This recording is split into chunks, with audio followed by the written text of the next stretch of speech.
And let's begin with Chip Towers, and then we'll go to Mark Weiser. Yeah, good afternoon, Kirby. I meant to ask you this about yesterday, but Coach Rick's going to be honored at halftime of the game Saturday. I know you guys have a better than usual relationship. Could you just talk about him being honored and what, if anything, he meant to you being able to do what you've done here? Yeah, Coach Rick and Catherine, their family just have been tremendous to myself and Mary Beth. I think, my career was probably similar to his in terms of coming up, being a GA, growing up. We both GA'd kind of under Coach Bowden, and I think he met his wife at that time, met Catherine, and then I kind of went on I went on my career, and then bounced back. At the time I was at LSU, and Nick went to Miami. I ended up getting hired. Coach Rick gave me an opportunity to coach running backs, which I'd never done. Showed a lot of confidence in me as a coach, and learned a lot from him. Learned a lot about being the right kind of person and how to run an organization the right way. And it's meant a lot to my career. And I was really only with him for 1 year, but always followed him from afar because, he was at my alma mater and respected the job he did. And he certainly made this a really good job from the way he built everything and the things he did the time he was here. And it's always been very fertile in terms of people and players in the state, but he's meant so much to so many. I think when you talk to the players that I know, all the guys that played for him, I've seen so many alumni and players that have just, they come back to events and they just rave about their relationship. And you see guys like Terrence Edwards and, Ben Watson and these great players that just respect Coach Rick and the things he did for this university. I certainly feel the same way and couldn't be prouder to be honoring him. And he's reached out to me so many times where, he and Catherine have said, hey, we're praying for you and your family. I mean, back when I was in Alabama, then it just meant a lot that he did those things. But I'm glad he's doing it, and I know our fan base will be there to recognize him. Thank you. Kirby, on a more X's and O's or game topic, your thoughts on what Missouri has with their quarterback situation. I guess again, you probably won't know until closer to the game time, or maybe later in the week with Bazelak, and then they have Macon to play the other day. I guess what's the difference with their guys behind Bazelak? Yeah, I think there's a lot more difference in the Tyler Macon kid, the kid that played a little more, an athlete, got a really strong arm, but a good athlete. I mean, would be, similar to Anthony Richardson type in terms of athleticism. And they can do some different things. He's got some really tough run game when he plays with a guy like that, because he's got some tough plays to defend. And they've also got Brady Cook, who played a little bit against us last year and has played some this year, who's more like Bazelak. So, we're up in the air as far as we don't know whether, we're preparing for Tyler Macon, whether we're preparing for Cook, or whether Bazelak will be able to play some. So we don't really know. It's probably tougher prep than last week because they were more similar last week as quarterbacks. There is a distinct difference when the Macon kid's in. All right, let's go to Mike Griffith, and then we'll go to Anthony Dasher. Coach, can you update us? Is Amir Speed? Is he at 100%? And how did the quarterbacks look today and yesterday? Quarterbacks have looked great. They've both done a tremendous job. Really pleased with where they're at. Amir has been good. He played in the Florida game. He started on kickoff return. Wanted to use him on some more on special teams and things. Just didn't know how much he'd be able to handle and tolerate. But he felt pretty good. I think he was like at 80, 85%. And he had a great rep on kickoff return that helped spring Kiersh for that opening kickoff return. And he's practiced this week, and I don't know if he's 100%, but he's certainly much closer to it. He feels more confident in it. Hey, Coach, let me follow up with the quarterback question. Will Stetson be starting this weekend? And in regard to JT shaking off, any rust, how much of a necessity is it that he's able to continue to do that in these 4 remaining regular season games? I think it's important for both of them to continue to develop, make good decisions. I mean, part of playing quarterback is accuracy, decision-making, mobility. Those things are the critical factors. I mean, anybody can hand it off. We all know that. And anybody can make our run checks and decisions. But it's the decisions when the ball's in your hand and you're having to make decisions where you're going with it, where you're throwing it, all those things that are the biggest deciding factors. But yeah, I'm pleased with where both of them are. Is Stetson going to be starting again? Like I said, I'm pleased with where both of them are, and I think both of them are doing a great job. Thanks. Let's take the next two questions from Dean Legge and then Tyler Griffith. Kirby, the rankings come out tonight, and it looks like y'all be one. What procedures do you have in place? What do y'all do as a program to make sure the coaches and the players are not satisfied, for lack of a better term, after a big win over the Gators, and then whatever coronation, if there you want to call it that, would there be tonight? Well, they've had this night 7 times, and I would dare y'all to know how many of those 7 actually won the national championship. Anybody got an answer? Take a guess. 0? I'm guessing 0. 1's the answer. So my point would be to the players, and I made the point today, and we'll continue to make the point. Why? Why did only 1 of the 7 win it? And it's pretty easy, because it either went to their head, it affected them.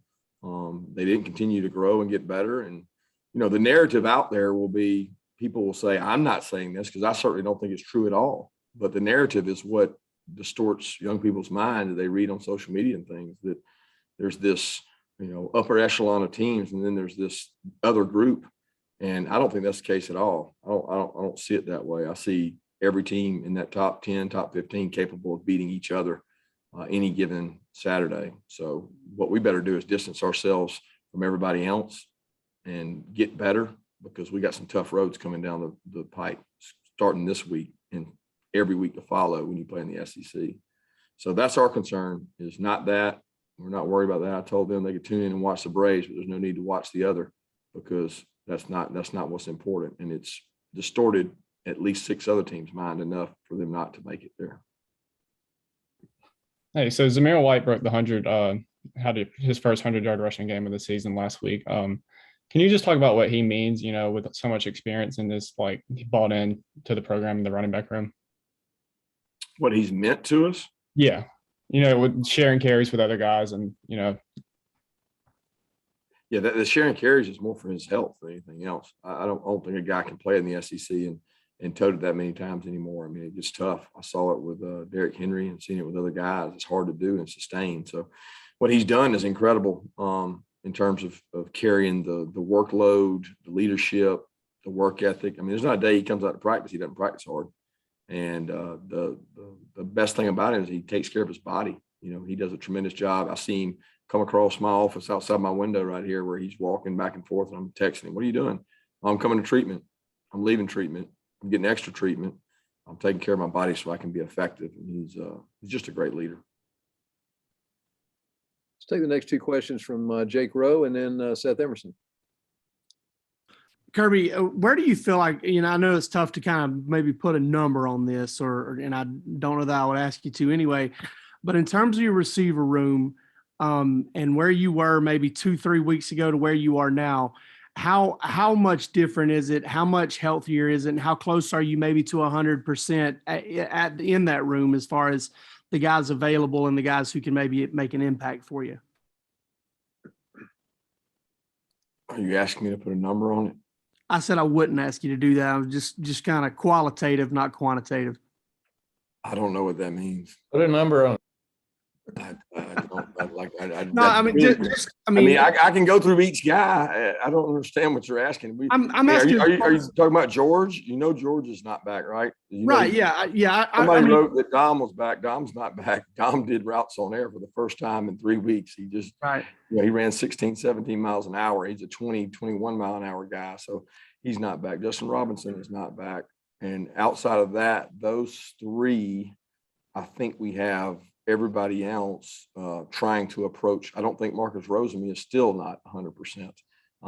And he's coming off of an ankle and a significant, the break from last year. So he's working his way back, but he's playing, like you compare it to Auburn, I think we're 30, 40% better than we were when we played Auburn, because we were really struggling going into that game.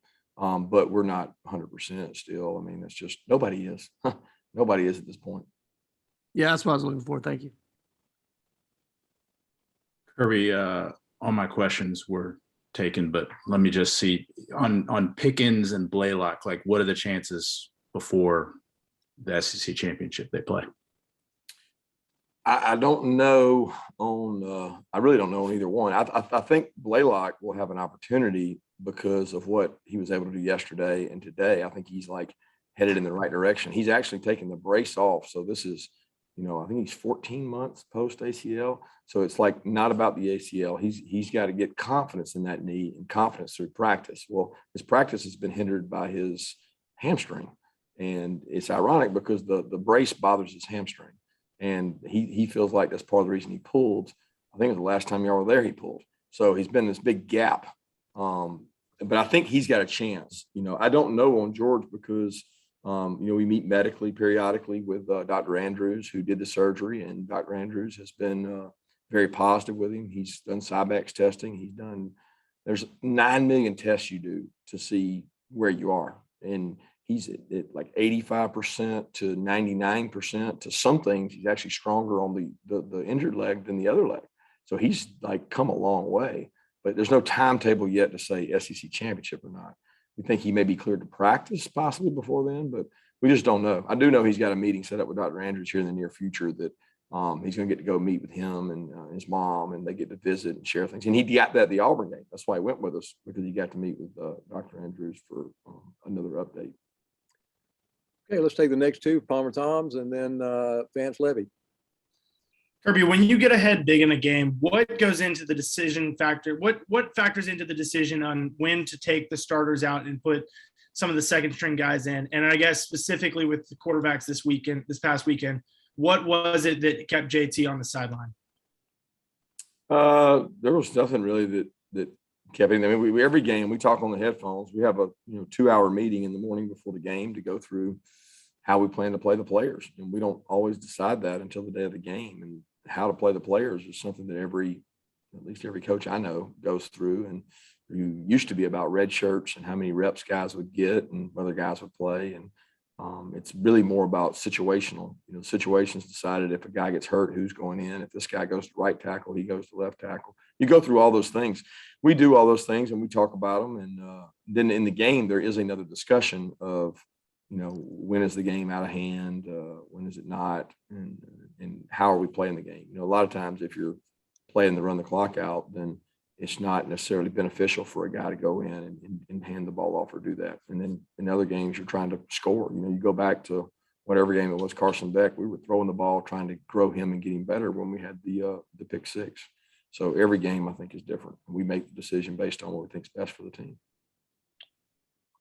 Kirby, how were the last 2 days of practice coming off the, highly charged, emotional Florida win? And then looking back to your 1 year as the running backs coach, what did you get most out of that helped as not only being a DC, but then also being the head coach, learning more about the running backs room?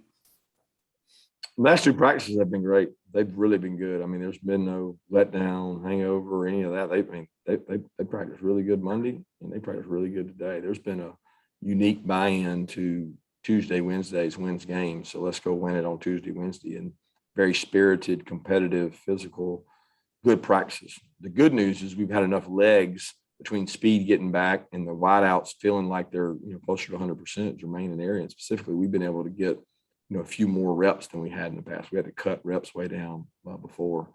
As far as the year experience running back, it was invaluable because I got to sit in a room with Neil Callaway, Mike Bobo, Coach Rick, and hear how they think about things. And, I was charged with watching the defenses, which I thought was really cool, and trying to tell them what the defense was doing or thinking. And I got to listen to game planning, how they went about third down, second down.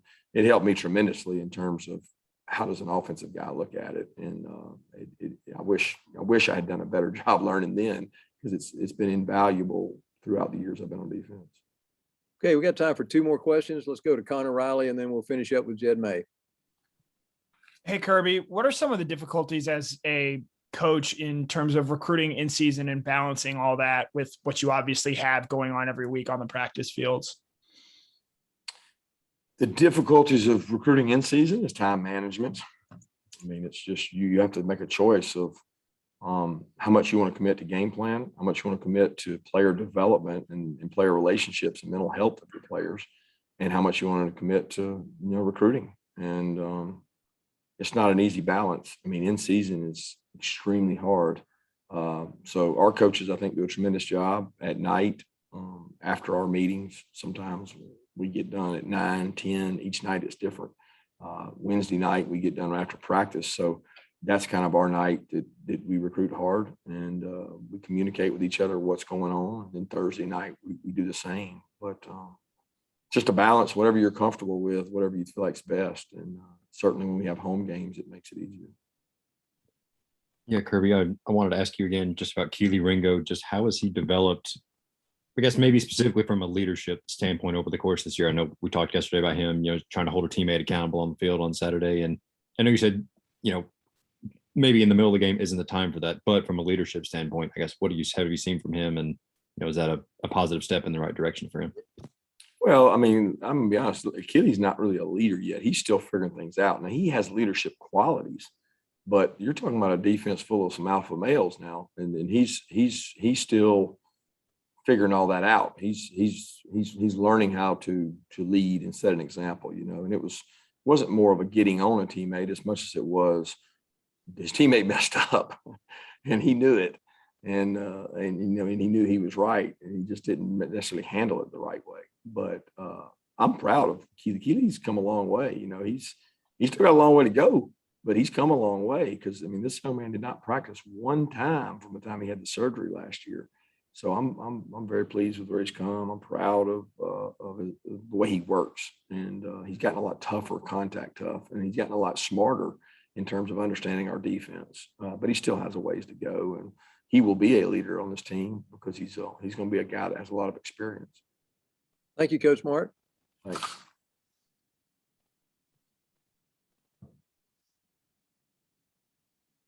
And if everyone will stay on the line, we'll have a couple of players for you coming up here pretty shortly.